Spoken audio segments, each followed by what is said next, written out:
Namaste, I'm Hema. Welcome back to my channel.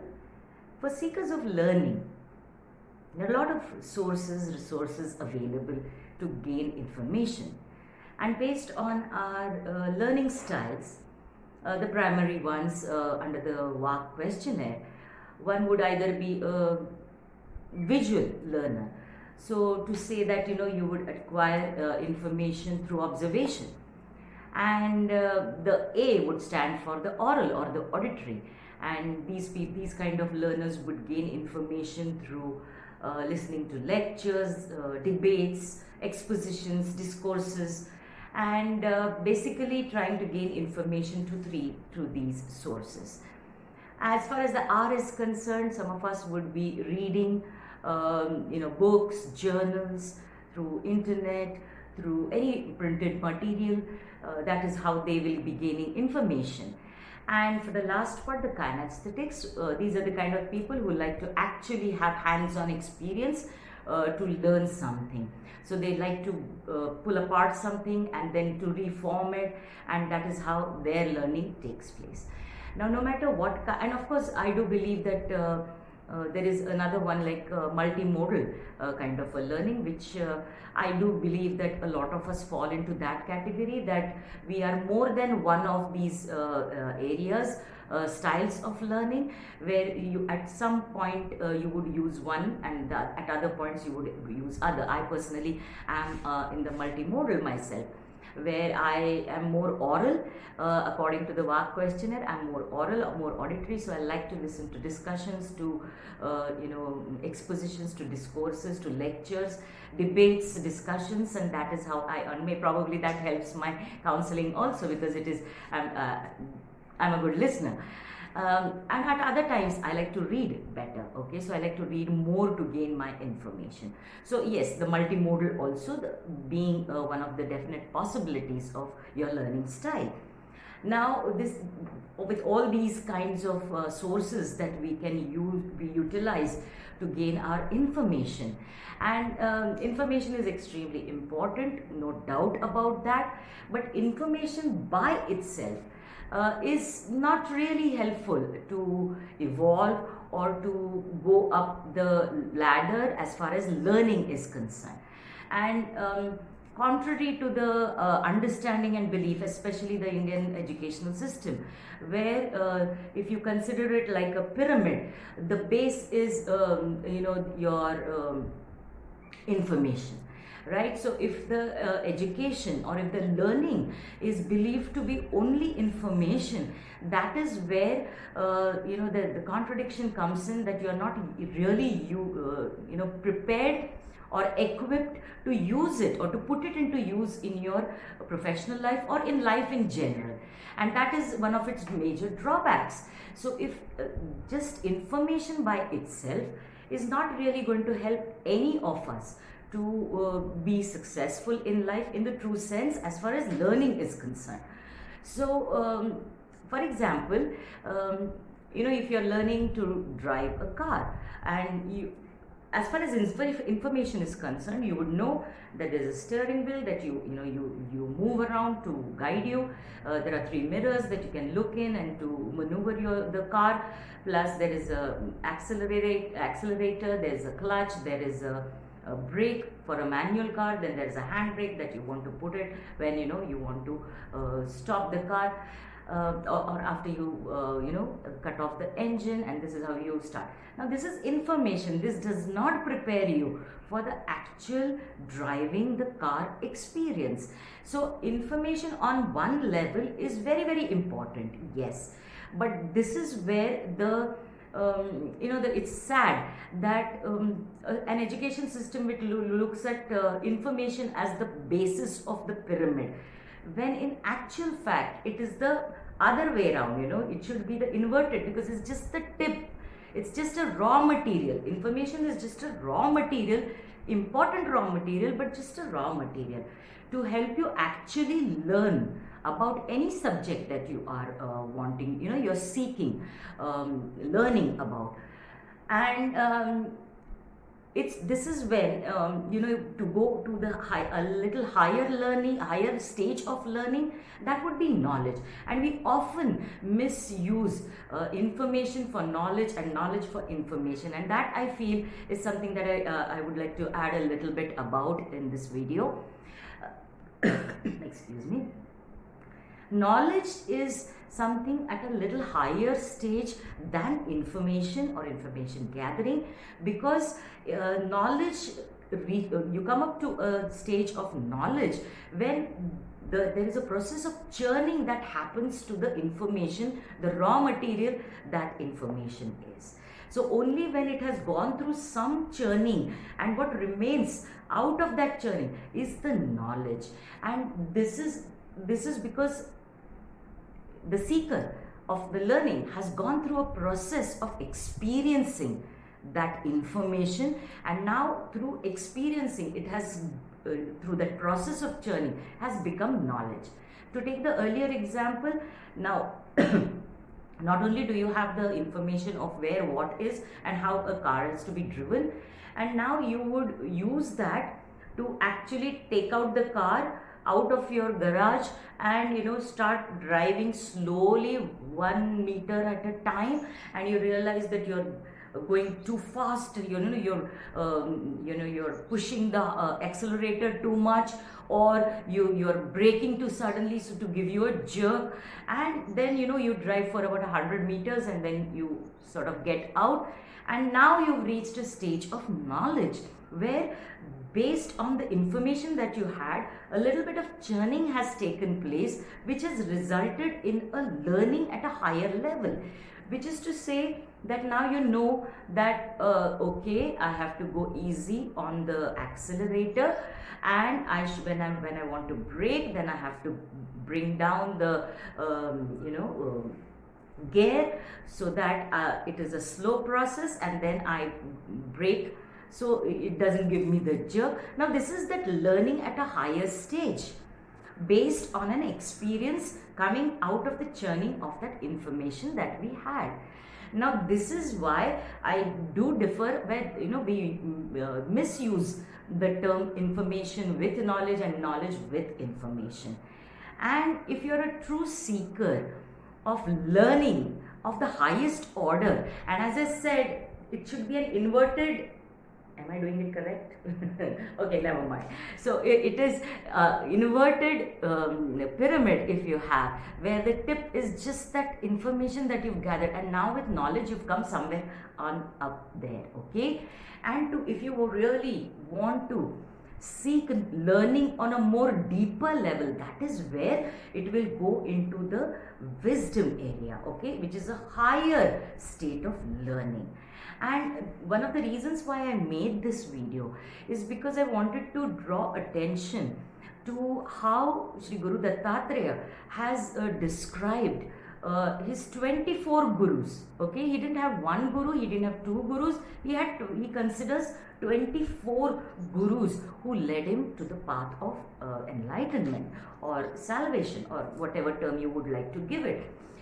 And this is where whether you are a spiritual seeker, or whether you are just a seeker of learning, higher learning, and in that case, what is important is to not just be comfortable with that knowledge level, because once you've reached the knowledge level, it has come from an experience. So that is where you say, he or she is knowledgeable about a subject. Okay, and to be an expert, to be a guru in that subject, again, knowledge is not going to be enough. It has to be churned yet more to reach the level of wisdom.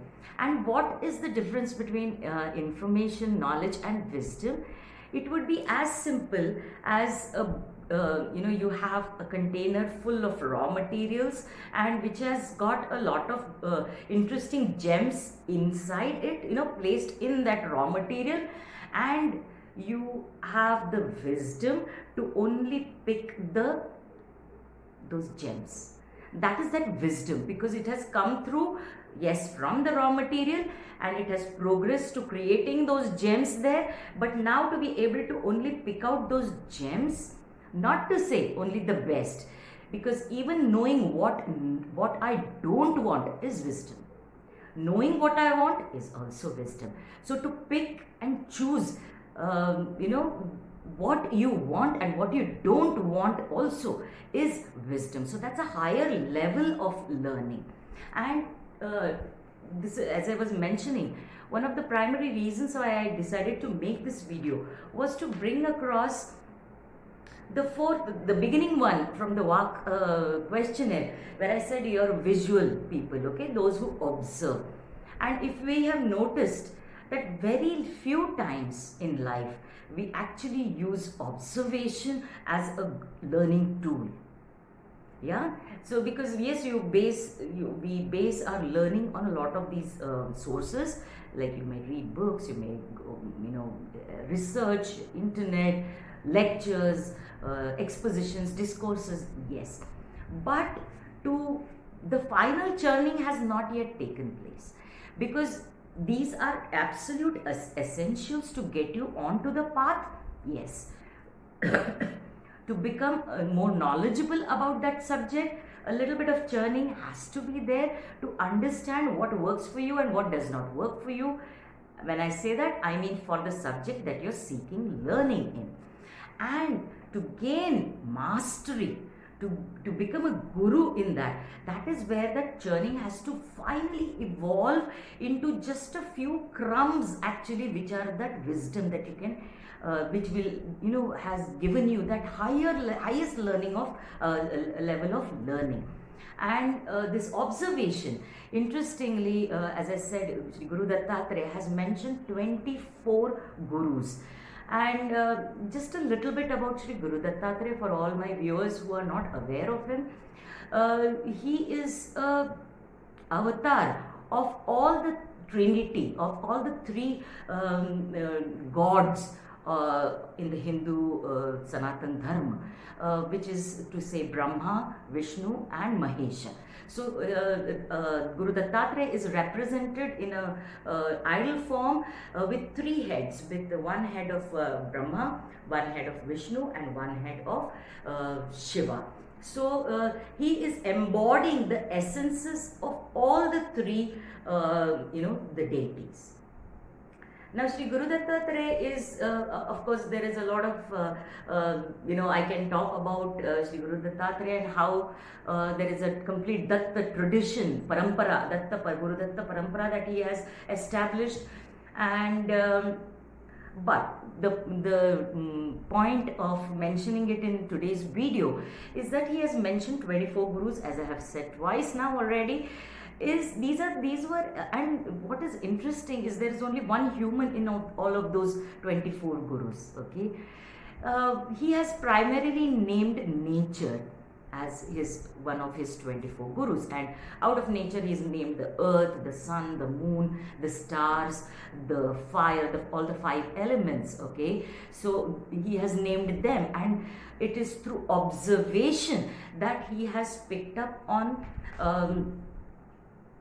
some essential characteristics of these elements and of nature, which have taught him the do's and don'ts of life, which he has brought forth in his parampara, in his tradition, as his teachings. Now, a lot of animals and insects that he has named as his guru: a spider, a wasp, a python, snake. He's named a fish. Is named eagle, among many other animals. And only human that he has named as his guru was a reformed prostitute. Now, I don't want to go into all the 24. I will leave a link for all those of you who are interested. I'll leave a link in the description box about that article which mentions all the 24 gurus. And if you're interested, you can go through it. I'll just take one example of the spider. And interestingly, Shri Guru Dattatreya has said that he considers the spider as his guru, because the spider weaves a web, okay, to catch its food, okay, also for its own protection. And nowhere does it get entangled in its own web. and he has compared us to human life, and he says we weave a web of relations, a web of attachments, a web of thoughts, actions, beliefs, and emotions. And what unfortunately we do is we get attached and we get caught in our own web that we have drawn, we have built. So that is very interesting, and the way in which, and if I have to give the same example through information, knowledge, and wisdom that I'm talking about in this video. Information about the spider would be that, the body of the spider produces this special secretion which allows it to weave these small threads, and then it weaves it into a web. Okay, now that's information. But how does that information help me as a layman to better my life, to evolve? And that is where the knowledge comes in, that observation, that you are where does the spider weave these webs, and what is it, what gets caught into that. So it's a level higher to information, and to observe that, he doesn't get caught in it himself. And the wisdom would come through what Dattatreya has mentioned, that he weaves this web to catch its prey and to give him protection, but he never gets caught in that himself. Similarly, to live a life full of attachment with detachment, that is the learning which is at a higher level, wisdom, as we say, from a spider. So interesting. And every 24 gurus that he has mentioned, it's an eye opener for all of us seeking learning. So the reason why I made this video is to make us aware that don't just seek information, don't just seek even knowledge, because ultimately, as in the movie Three Idiots, it's about excellence. We need to seek excellence in whatever we are doing, because success is just a matter of it is going to happen either way. If you have the excellence, success is just a byproduct of it. So if we can just seek knowledge, we can seek wisdom, to understand and observe and learn from all the things that are there for us to learn from. And that is how we can achieve excellence, and it will give us a lot of learning which will help us in our physical reality, in this material world, as well as in our spiritual world. So I hope this video was useful and helpful. I would appreciate if you could share it with people, and like and subscribe my channel. I'll see you soon. Namaste.